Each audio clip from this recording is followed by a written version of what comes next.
আমি অনেক অনেক নিমন্ত্রণ বাড়িতে যাই, সব বাড়িতে তো যাই না, কারণ আমি তো আমিষ খাবো না।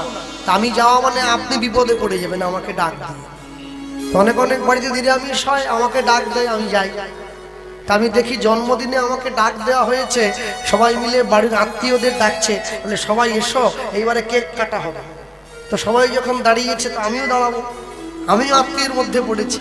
আমি দাঁড়িয়ে আছি দূরে, আমি দেখছি যে ছেলেটার জন্মদিন, ওই জন্মদিনে একটা বড় কেক আনা হয়েছে, কেকের উপরে ওর নামটা লেখা আছে, বুঝলেন?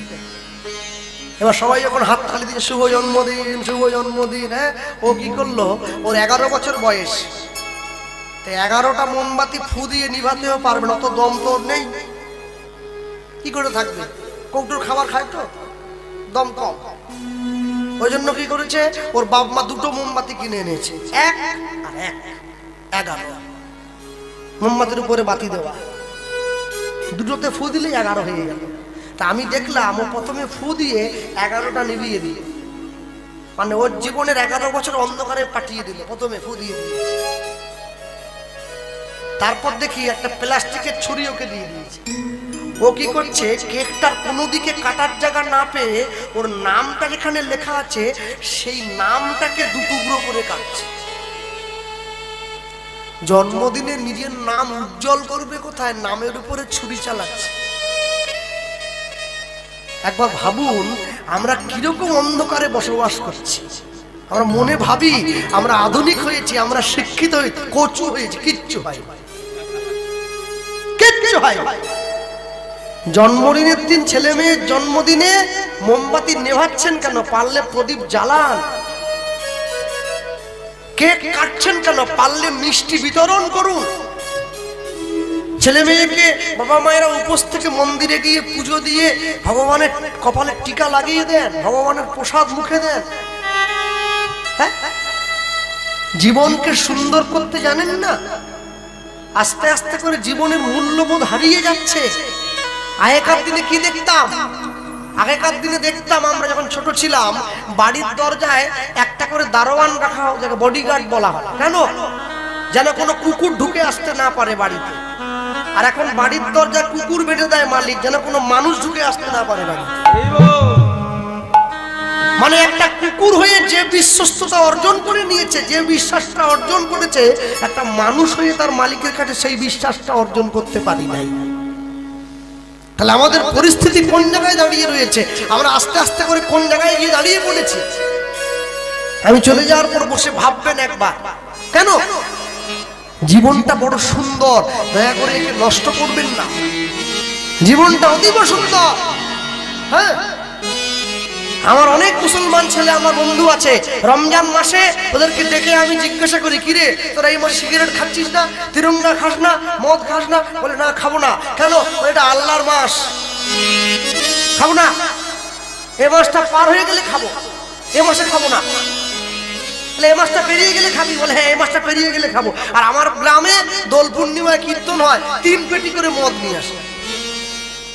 বলে আজকে মদ আনলে, বলে আজ খাবো নি, কবে খাবো? আজই তো খাবো, গ্রামে অনুষ্ঠান না, আজ খাবো। আর দোকানদারটাকেও বলি হারিয়ে যায়, ও প্রতিদিন রাত্রি 8টায় বন্ধ করে। যেই গ্রামে কীর্তন হয় ও রাত 12টা পর্যন্ত খুলে বসে আছে, ও জানে খদ্দের আসবে। মানুষ জীবনের মূল্যবোধই বিচার করলো না, কোন সময় কোনটা খাওয়া উচিত। আমি দুম করে বলবো না যারা মদ খাচ্ছেন ছেড়ে দেন, তবে কি জানেন তো, মনে রাখবেন দুধের দাম যদি 40 টাকা কিলো হয় না, ওটা সবার সামনে বসে খাওয়া যায়। আর মদ যদি 1 লক্ষ টাকাও দাম হয়, ওটা জঙ্গলে গিয়েই খেতে হয়। এটাই হচ্ছে মদের সঙ্গে দুধের দাম। ভালোটা কোনোদিন যতই ছোট থাক, ভালোটা, খারাপটা কোনোদিন ভালোটাকে ছাপিয়ে যেতে পারবে না। খারাপটা খারাপই থাকে আর ভালোটা ভালোই থাকে। যতই খারাপ জিনিসটাকে ভালো কাগজ দিয়ে মুড়ে দেওয়া হোক, খারাপ জিনিসটা কোনোদিন ভালোতে পরিণত হয় না। দেখবেন যে জিনিসটা বাজারে যত বেশি খারাপ, তাকে তত বেশি বিজ্ঞাপন করে প্রচার করা হয়। বাড়িতে প্রত্যেকদিন রাত্রিবেলায় মা যে আটা রুটি তৈরি করে, তার কোনো বিজ্ঞাপন হয় না। কিন্তু যে পাউরুটি খেলে মানুষ মরবে, ওর বিজ্ঞাপন ঘন ঘন হয়। আমরা আসল ছেড়ে দিয়ে নকলে প্রচন্ড মত্ত হয়ে পড়েছি আমাদের জীবনটা। কেন? হাট বাদ দিন সবজির দোকানে গিয়ে দেখুন, যে পুইডাটা মানুষের দেহে বল বৃদ্ধি করে ওটা 10 টাকা আঁটি গড়াগড়ি খায়, আর যে ফুলকপি খেলে গ্যাস অম্বল হবে ওটা 70 টাকা পিস সবার আগে বিক্রি হয়ে যায়। মানুষ ভালোটাকে মোটেই গ্রহণ করে না, খারাপটাকে গ্রহণ করার জন্য ছুটে যায়। হ্যাঁ, যেই জায়গায় আমরা ছিলাম আর হাত ধরে যেই পরিচয়টা দিয়েছে, সঙ্গে সঙ্গে মেয়ের বাবা বলে উঠছে, হ্যাঁ রে সম্বন্ধ তো আনলি, ছেলেটার নামটা বলবি না? এই বলেছে নামটা, নাম মহাপণ্ডিত মহাজ্ঞানী মহাবৈষ্ণব, ছেলের নাম হলো পরম দয়াল শ্রীপাদ নিত্যানন্দ। দয়াল নিতাই,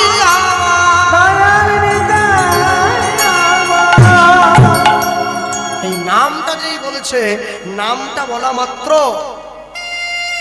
আজকে বড় আনন্দ হয়েছে। কার মনে? সূর্যদাস পণ্ডিতের মনে। হ্যাঁ, তুই আমার মেয়ের জন্য কার সঙ্গে সম্বন্ধ আনলি? তাকে পাওয়ার জন্য জগৎ ব্যাকুল, তার সঙ্গে আনলি, দেব, আজকেই তো দেব। শুধু তাই নয়, আমি মেয়েটাকে দেব না, মেয়ের সঙ্গে নিজেকেও তার চরণে দিয়ে দেব। একেলাই আসে নাই মোরে করিতে উদ্ধার, এবে সেই উদ্ধার করিবে মোর পরিবার। সবে মিলে তার চরণে দিব গড়াগড়ি,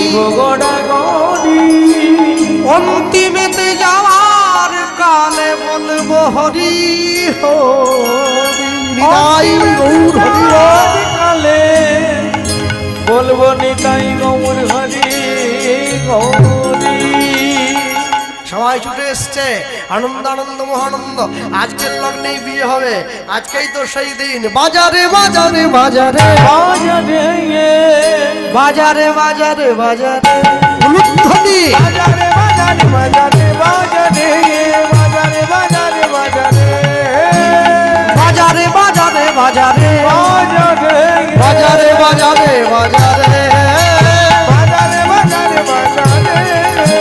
বাজারে বাজারে বাজারে মায়েরা কোথায়?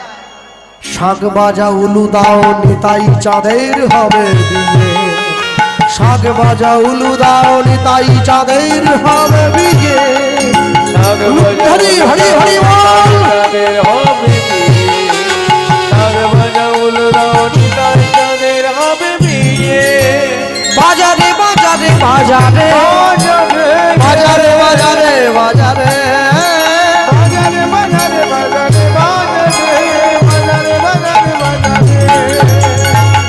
বলো ভাই নিতাই চাঁদরি রহমত সব কি, পরম দয়াল শ্রীপাদ নিত্যানন্দ কি, চৈতন্য মহাপ্রভু কি, নিতাই গৌর প্রেমানন্দ, নিতাই গৌর হরি হরি। আনন্দ আনন্দ মহানন্দ। আর ওইদিকে উদ্দানন্দ তো নিমন্ত্রণ পত্র লিখে নিয়ে বেরিয়ে পড়েছে আমার প্রভুর বিয়ে বলে কথা। নিত্যানন্দ নিত্যানন্দ নিত্যানন্দ রায়, নিত্যানন্দ নিত্যানন্দ নিত্যানন্দ রায়, নিত্যানন্দ নিত্যানন্দ নিত্যানন্দ রায়, নিত্যানন্দ নিত্যানন্দ নিত্যানন্দ রায়, নিত্যানন্দ নিত্যানন্দ নিত্যানন্দ রায়। আপনারাও আসবেন, আপনারাও আসবেন, আপনারাও আসবেন, আপনারাও আসবেন, আপনারা বরযাত্রী যাবেন, আপনারাও আসবেন, বরযাত্রী যাবেন, আপনারাও আসবেন। এই যে মায়েরা বসে আছে, তোমরাও আসবে, তোমরাও আসবে, তোমরাও আসবে, তোমরাও আসবে, তোমরা গায়ে হলুদ করবে, তোমরাও আসবে, তোমরা এইও কাজ করবে, তোমরাও আসবে, বলি গায়ে হলুদ করবে। আজ হরি হরি হরি কহে, তাই হরি হরি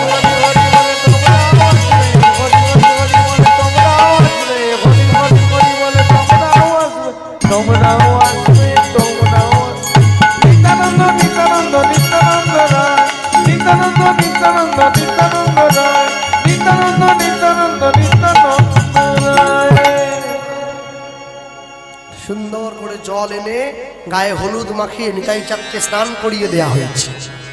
যে শিলটার ওপর দাঁড় করিয়ে নিতাই চাঁদকে স্নান করানো হয়েছিল, ওই শিলটা আজও পর্যন্ত রাখা আছে অম্বিকা কালনায়, গেলে দেখে আসবে। ওই শিলটার উপরে আমার প্রভুর চরণের চিহ্ন আছে। এক একটা পায়ের পাতা 1.5 ফুট করে, এত বড় পা। হ্যাঁ, নিতাই চাঁদ দেখছেন না? নিতাই চাঁদ 7.5 ফুট লম্বা ছিল, তার উপরে গায়ের রং একবার ধপধপে সাদা, এই পর্যন্ত একবারে কুঞ্চিত কেশ, এই টানা চোখ, তারপর প্রকাণ্ড দেহ, তারপরে আবার নীল কাপড় পরত, সুন্দর করে সাজিয়ে বর বেশে নিতাই চাঁদকে নিয়ে চলে যাচ্ছে বিয়ে দেওয়ার জন্য। আস্তে নিয়ে চলে যাচ্ছে। আর ওইদিকে দরজার বাইরে শাশুড়ি মা দাঁড়িয়ে আছে, জামাইকে বরণ করবে। মনে মনে ঠিক করছে, জামাই যদি পছন্দের হয়,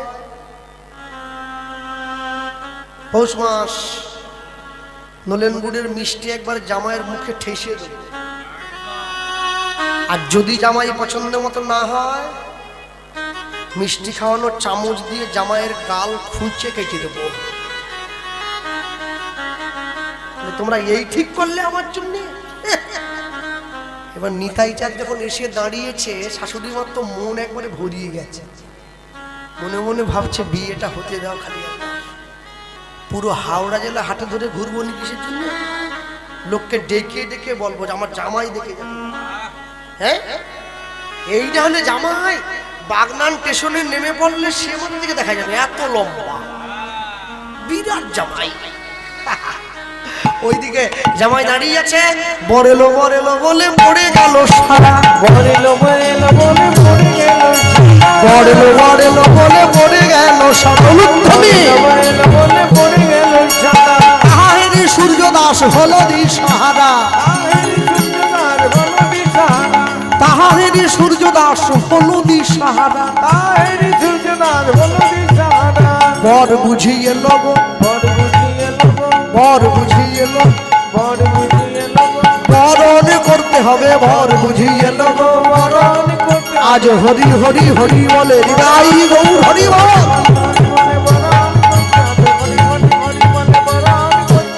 হরি হরি হরি বলে বরণ করতে। বর বুঝিয়ে লব, বর বুঝিয়ে লব, নিত্যানন্দ নিত্যানন্দ নিত্যানন্দ রায়, নিত্যানন্দ নিত্যানন্দ নিত্যানন্দ রায়, নিত্যানন্দ নিত্যানন্দ নিত্যানন্দ রায়। এখন জামাই দেখে তো মন একবারে ভাসুরি মায়ের ভরিয়ে গেছে, কিন্তু একটা দুঃখ আছে। কি জানো মা? দুঃখটা কি? মনে মনে চিন্তা করছে, জামাইকে যে বরণ করব, কুলো নিয়ে দাঁড়িয়ে আছে, জামাইয়ের কপাল পর্যন্ত হাত কুলোবে নিয়ে। জামাই তো 7.5 ফুট, শাশুড়ি 4 ফুট, কি করে সম্ভব?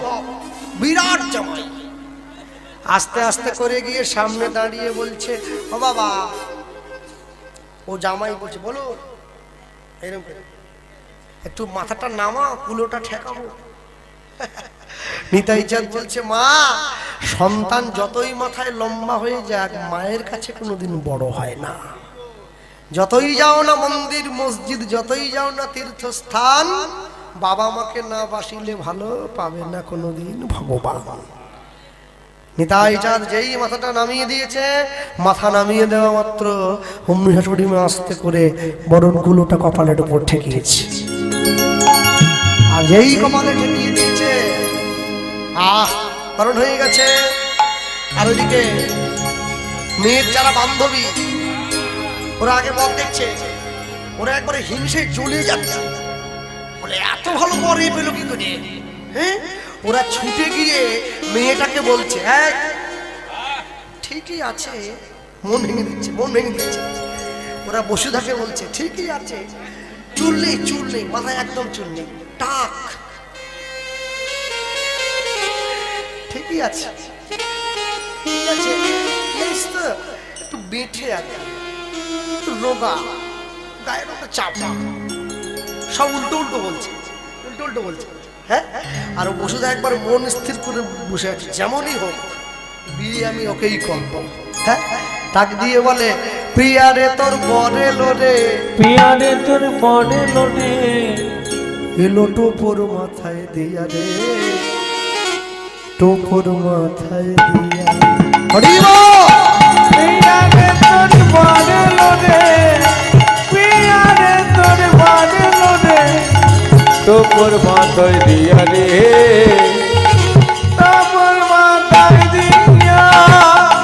প্রিয়ারে তোর মরেলো রে, পিয়ারে তোর বাড়লো রে, প্রিয়ারে তোর মরেলো রে, পিয়ারে তোর বাড়লো রে, টোপর মাথায় দিয়া রে, টোপর মাথায় দিয়া। আস্তে। এই প্রিয়া এইবার সত্যি কথাটা বললো। কোন দেবতা করলি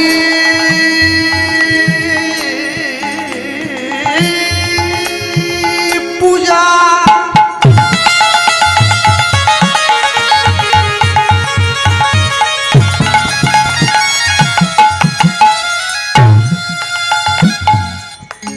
তুই পেলি এমন বর, এমন বর,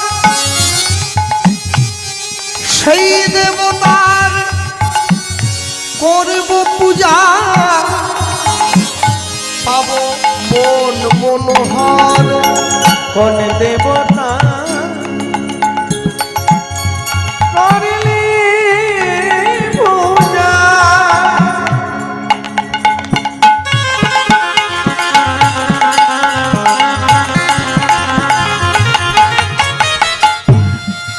পেলি এমন